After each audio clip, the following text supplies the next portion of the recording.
Hello बच्चों, आज की क्लास में हम डिस्कस कर रहे हैं क्लास 10th के मैथ्स की प्रश्नावली 10.2 और आज हम डिस्कस करेंगे हमारे क्वेश्चन नंबर 10 एंड 11। तो स्टार्ट करते हैं क्वेश्चन नंबर 10 से। सिद्ध कीजिए कि किसी बाह्य बिंदु से किसी वृत्त पर खींची गई स्पर्श रेखाओं के बीच का कोण स्पर्श बिंदुओं को मिलाने वाले रेखाखंड द्वारा केंद्र पर अंतरित कोण का संपूरक होता है। तो सबसे पहले तो हमें ये प्रश्न समझ के इसके लिए आकृति बनानी है। तो अब हम लाइन टू लाइन से पढ़ते जाएंगे और इसके लिए फिगर ड्रॉ करते जाएंगे।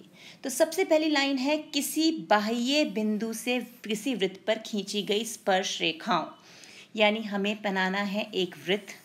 ये हो गया हमारा वृत्त और बाह्य बिंदु से ये ले लिया हमने एक बाह्य बिंदु, इसको नेम कर देते हैं हम P। इससे हम स्पर्श रेखाएं खींच रहे हैं। तो ये हो गई हमारी स्पर्श रेखाएं। तो स्पर्श रेखाएं हमने खींच ली।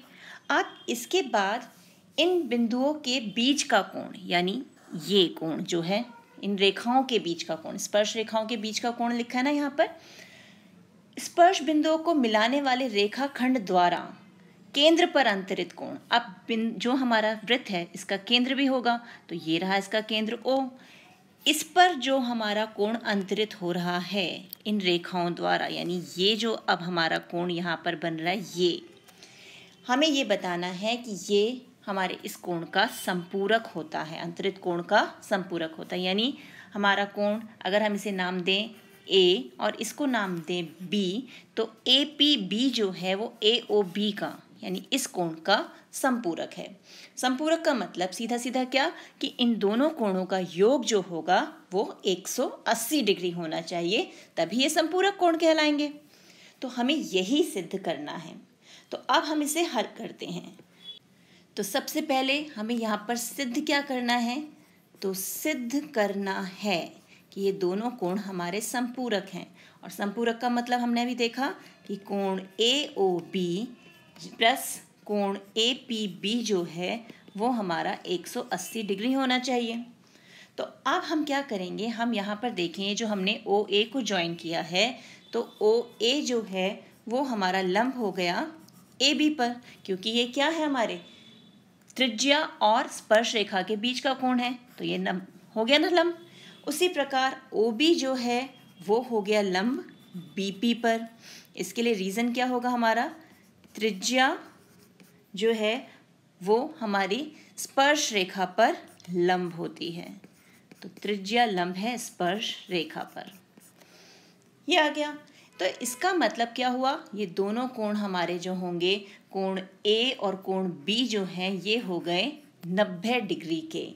यानी हम क्या लिख सकते हैं, इसलिए कोण OAP बराबर 90 डिग्री और कोण OBP जो है वो भी कितना हो गया हमारा 90 डिग्री। तो अब यहाँ पर हमें आकृति कौन सी है, जो हमारी आकृति AOBP, ये जो आकृति बनी है ये चार भुजाओं से मिलकर बन रही है, यानी ये हमारा क्या हो गया, चतुर्भुज। और हमें पता है चतुर्भुज के जो ये चारों कोण हैं हमारे, इनका योग कितना होगा, 360 डिग्री। तो यही गुण जो है हम यहाँ यूज़ करेंगे अपने इस जो हमें पॉइंट दिया हुआ है इसे प्रूव करने के लिए। अब चतुर्भुज, क्या नाम है हमारे चतुर्भुज का, APBO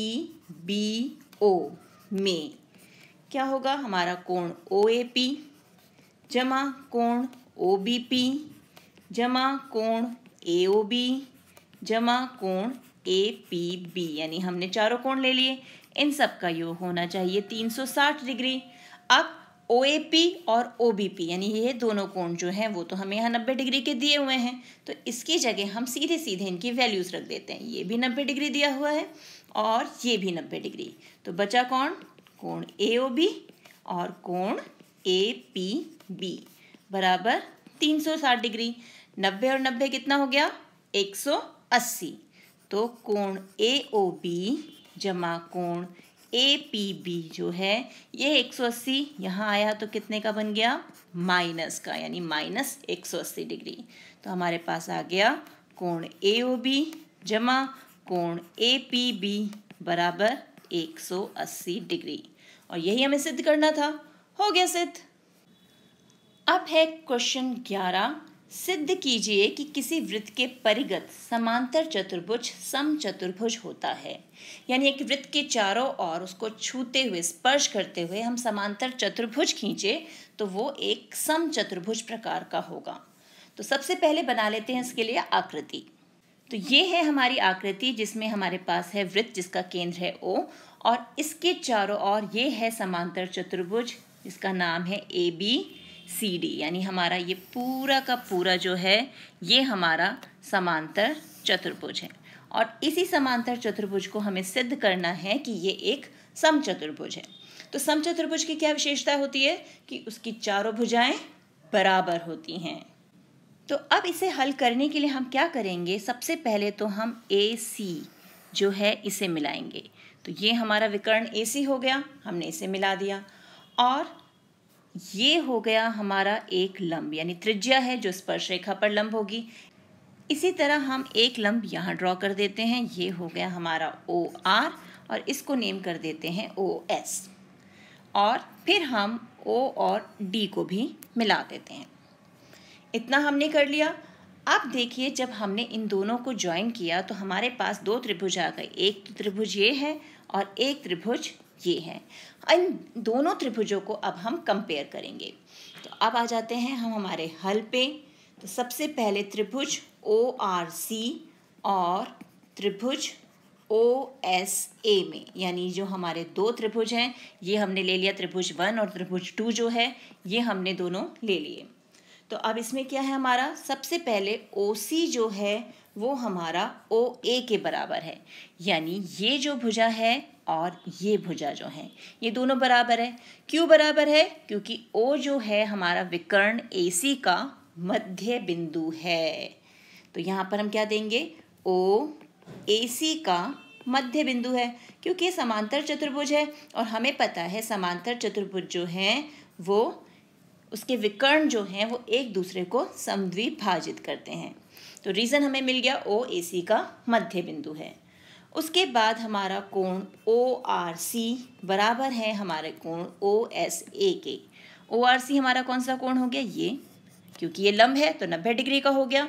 उसी प्रकार OSA जो है वो भी 90 डिग्री का हो गया। तो इन दोनों को हम लिख देते हैं बराबर 90 डिग्री। और फिर आ जाता है OR बराबर OS के, यानी ये भुजा और ये भुजा, ये तो पता है हमें, दोनों के दोनों क्या है हमारी त्रिज्याएं, समान वृत्त की त्रिज्याएं हैं ये। तो यहाँ पर हमने रीजन दे दिया त्रिज्याएं। तो अब ये क्या बन गया हमारा RHS जो हमारा सर्वांग समता रूल है, यानी RHS नियम द्वारा क्या हो जाएगा, दोनों त्रिभुज हमारे सर्वांग सम हो गए। यानी त्रिभुज ORC सर्वांग सम है त्रिभुज OSA के। और जब ये सर्वांग सम हो गए तो फिर तो क्या होगा, जितने भी संगत भाग हैं वो बराबर हो जाएंगे। तो इसलिए RC बराबर हो गया AS के और RC हमारी ये वाली भुजा और AS यानी ये भुजा। तो RC बराबर है AS के CPCT corresponding parts of congruent triangles. अब यहाँ पर ये जो D है ये हो गया बाह्य बिंदु जिससे हम देख सकते हैं स्पर्श रेखा DR भी खींची गई है और DS भी खींची गई है। तो इसका मतलब क्या हो गया, DR बराबर हो जाएगा DS के। तो यहाँ पर हम लिख सकते हैं क्या है, ये बाह्य बिंदु से स्पर्श रेखाएं, और हमें पता है उनकी जो लंबाई होती है वो बराबर होती है। तो रीजन आ गया बाह्य बिंदु से स्पर्श रेखाएं, ये हो गया। अब एक समीकरण हमारे पास ये आ गई और एक समीकरण ये आ गई। तो इसे हम एक का नाम दें और इसे दो का नाम दें तो समीकरण 1 व 2 को जोड़ने पर इन दोनों को हम जोड़ेंगे। और जोड़ते समय हमें क्या ध्यान रखना है, लेफ्ट हैंड साइड में लेफ्ट हैंड साइड और राइट हैंड साइड में राइट हैंड साइड, यानी RC जमा DR बराबर हो जाएगा AS जमा DS के। अब RC और DR को जब हम मिलाएंगे तो हमें क्या मिल जाएगा, पूरा का पूरा हमारा DC। इसी प्रकार AS और DS को जब हम मिलाएंगे तो हमें पूरी की पूरी साइड AD जो है वो मिल जाएगी। तो अब हम इसकी जगह क्या लिख सकते हैं, यहाँ हम लिख सकते हैं DC और यहाँ आ जाएगा हमारा AD। तो DC बराबर AD हो गया। अब हमें इस प्रश्न में क्या दिया हुआ है कि ये है एक समांतर चतुर्भुज, और अगर समांतर चतुर्भुज है तो क्या होगा, इसकी सम्मुख भुजाएं बराबर होगी, यानी AD जो है अपने सामने वाली भुजा BC पूरी भुजा के बराबर हो जाएगा, और DC जो है वो AB के बराबर होगा। और यही गुण यूज करते हुए हम क्या करेंगे, हम लिखेंगे AB बराबर DC और AD बराबर BC। और रीजन क्या है, समांतर चतुर्भुज की सम्मुख भुजाएं। तो यहाँ आ गया हमारे पास रीजन। अब ये भुजाएं जब परस्पर बराबर हैं तो क्या हो गया, ये हमारा समचतुर्भुज। तो यहाँ तो ये रीजन दे दिया। तो अब जब ये सब भुजाएं बराबर हो गई, अतः ABCD एक समचतुर्भुज है। हमें यही सिद्ध करना था, तो ये सिद्ध हो गया, तो समचतुर्भुज है। हो गया सिद्ध। बस अब इन प्रश्नों की अच्छे से प्रैक्टिस कीजिए। मिलते हैं एक और वीडियो में, तब तक keep practising and enjoy maths.